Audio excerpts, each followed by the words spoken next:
Hello, good afternoon. I am jumping on here and I'm excited because I'm going to try to get this lovely video in here. Oop, there we go. Sapana Coffee. Okay. So this is what we're actually going to talk about on the podcast coming up, because Dan Maurer and Anthony Mancini, who we've heard from multiple times on the Do Good Be Good podcast, are working on trying to help the villagers in Nepal after the earthquake there. And they've been out there actually getting their hands dirty, building homes and schools. And they now have gotten into this new venture of importing coffee. So I don't know how well we can do at this, but I'm going to try to give you a little look at what the beans look like because they're pretty amazing. I'm a bit of a coffee snob, not as much as some other people in my family, but I definitely like good coffee. So I was excited when Dan said he had this going on. Okay, I'm going to try to get the camera to take a look here.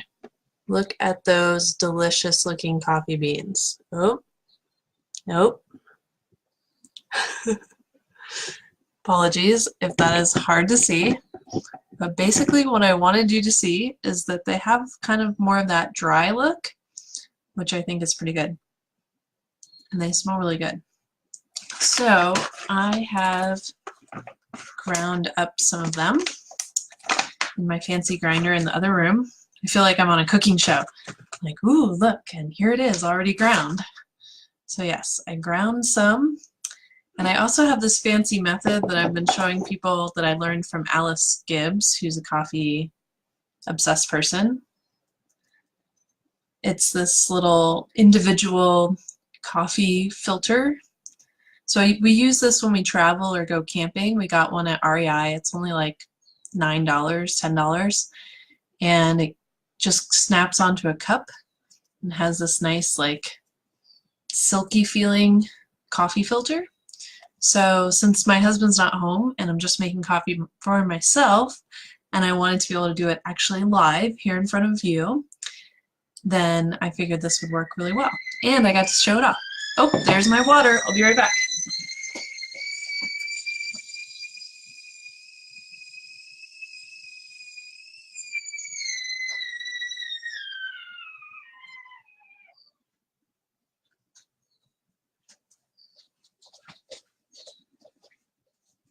So I just heated up water in the tea kettle. I'm going to be very careful to not burn myself. I have a hot pad thing over here. Okay, so I'm going to put the coffee grounds into the filter. Smells good. Earthy. And then I am going to make coffee. Now I'm not going to care too much about doing this on screen because I want to be careful and not burn myself or my laptop. That's going to be the most important thing.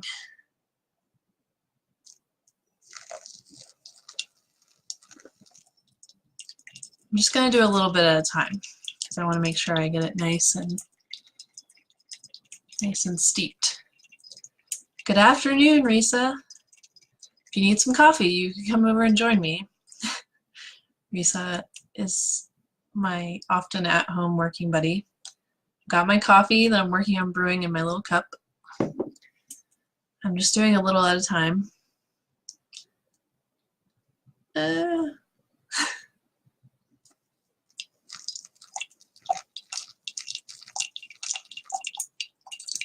My husband and I have been using this coffee maker camping and when we stay at hotels because we don't really like hotel coffee. There's definitely some tricks to making sure that you don't accidentally spill on yourself or make a big mess. So I'm living a little dangerously right now by doing this in my office right in front of my computer. If Jay was here, he'd probably not be very happy with me because he's my IT guy. He does not like it when I bring my laptop into the kitchen or have any water or beverages or anything near it. So don't tell Jay. He's not on Facebook, so he won't find out. Okay, ready for a little more.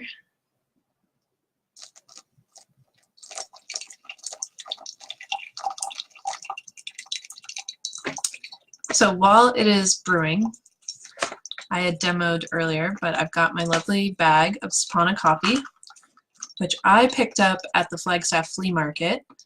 But if you're in Flagstaff, you can message Dan Maurer. I'll put a link for him in here.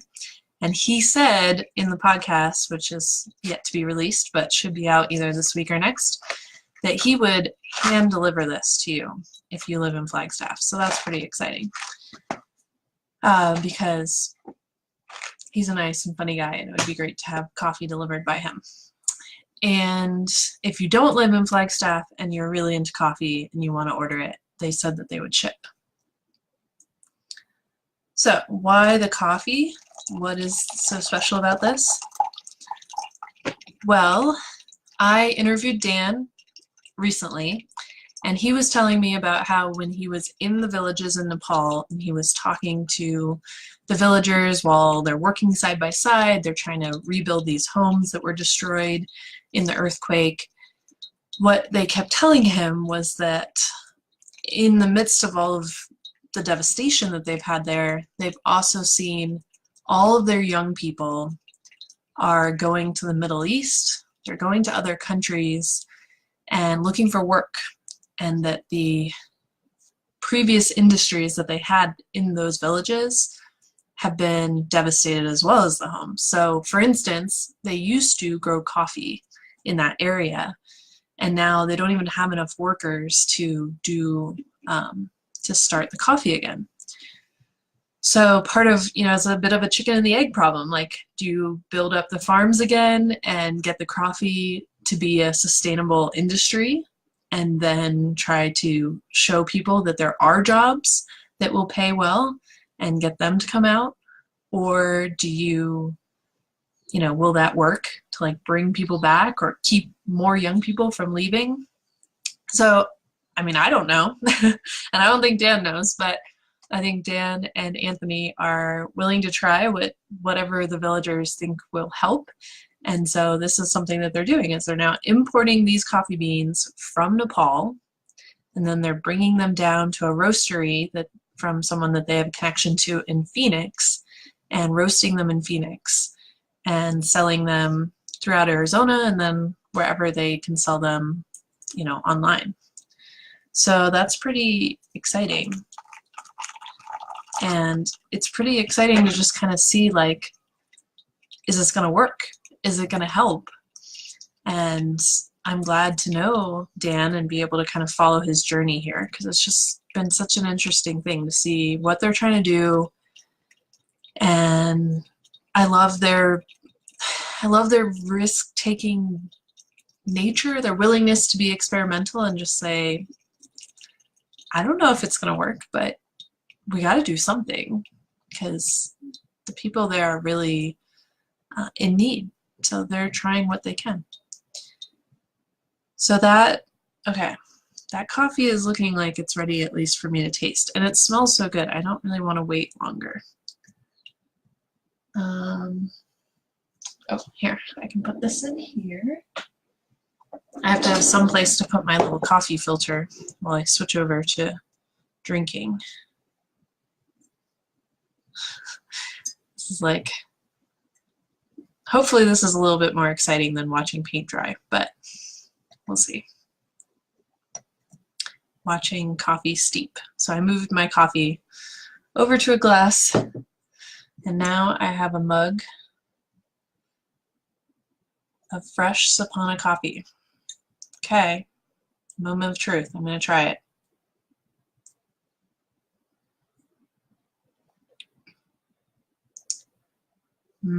That is really good. That, I am not making that up. That is like exactly what I needed right now. Not only did I definitely need some caffeine and need some coffee, but this is like really rich and earthy.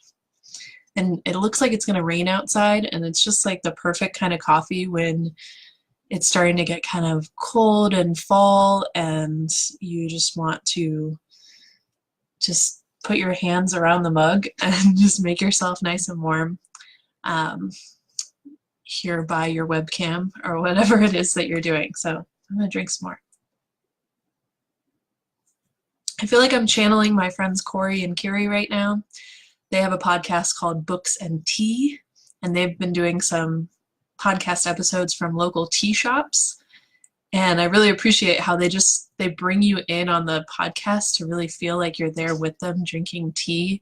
And I don't even like tea, and it's really made me want to go and visit these tea shops because they just make it sound delicious and cozy and wonderful.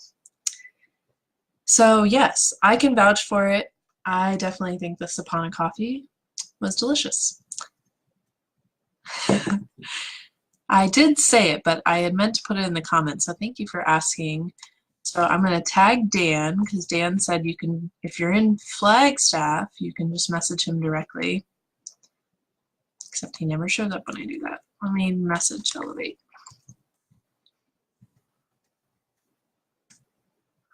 Okay. So if you message Elevate Nepal, or if you contact Dan, and I'll put his email in here. So for those in Flagstaff, you are lucky because Dan will just hand deliver you a bag of coffee. If you work from home, that's especially nice because you just need someone to come and visit you at your house. So there you go. So you can contact Dan to get some of the coffee. And then let me just go ahead and put their website in there too. And then I'll give you guys an update about the podcast. Hi, Stephen.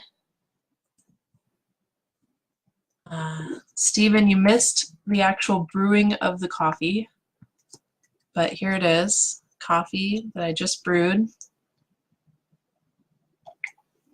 And it tastes delicious, and you're getting a nice close-up view of my really bad nail polish. But okay, so we just tasted Elevate Nepal's new Sapana coffee. It's delicious. And as I said, I've been working on season 3 of the podcast, which is all about meaningful work. So I have an update coming in from Dan Maurer, who's one of the founders of Elevate Nepal. You've probably, if you've listened to the podcast, you have heard him before. He and his buddy Anthony have been in 2 episodes so far, and we're sort of following their journey as they've started this nonprofit about 1.5 or 2 years ago. And it's been really interesting. And then, so he's sort of like a transition bonus episode that will be coming out before the official season 3 episodes. I've already done 4 interviews for season 3, and it's really cool because they are just on completely different subjects, like people from different backgrounds. So I interviewed Rebecca Kaufman, who's the owner of the local Bar 3 studio. I interviewed Kenny Green, who's the founder of War 2 Inn Trade School, and Mike, who's the founder of Fit Virtual Assistants, and Dan, of course. And then I have other interviews scheduled for the next couple of weeks. So once we officially launch, we will be having a new episode. I say we. It is kind of we because it's not just me anymore. I have an editor. Bob Larkin is doing editing for the podcast now. So we will have new episode coming out every single week. And I've just kind of been waiting until we've got enough that I make sure that we can keep that promise and actually have episodes coming out every week. And on top of that, I am still hoping to bring on a new sponsor for season 3. So if you know anyone who maybe owns a business or, you know, has some sort of organization that aligns with our mission and would want to sponsor the podcast, please, please, please let me know.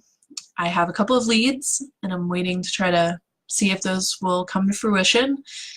But I really, really would like to get a sponsor this season because we do have a lot of extra expenses this time. Trying to just take it to the next level. I've got Bob doing editing. I'm doing transcriptions for every episode. I've got the virtual assistant is helping with the posting, and then trying to add in maybe some new music and some other features. So lots of new things that I'm trying to do, but those cost a little bit of money. So I would love to get a sponsor. The other exciting news in podcast land this week actually was the very first time when I got to do an interview with someone who does not live in Flagstaff. I am starting to learn the technology and get a little bit more confident, and that's very exciting. So now this season is going to be the first time that I'm going to be bringing in a few different guests who are all from different parts of the country. So that's going to be fun. That's how I'll have a woman, Jess, who's been a stand-up comic and is an author. Risa, I know you are going to like Jess's episode. I will definitely make sure I send that to you. She does diversity training, and she has a whole book called Good Enough Now. And she talks about, she basically has pivoted her diversity training into helping people understand how to be good enough now instead of waiting until they truly feel like they get it all or won't offend anybody. Really interesting stuff. And then I have another friend, Chris Hanneman, who I've known since elementary school, and he is working on the Artificial Pancreas Project, which is an open source medical device hacking project for people with type 1 diabetes to actually use smartwatches and smartphones to hack their insulin pumps and be able to control diabetes with basically allowing, I don't quite get it, but it's amazing technology, and it allows the system to actually get smarter and learn instead of just being a stupid medical device that requires you to keep checking your blood insulin levels and updating it all the time.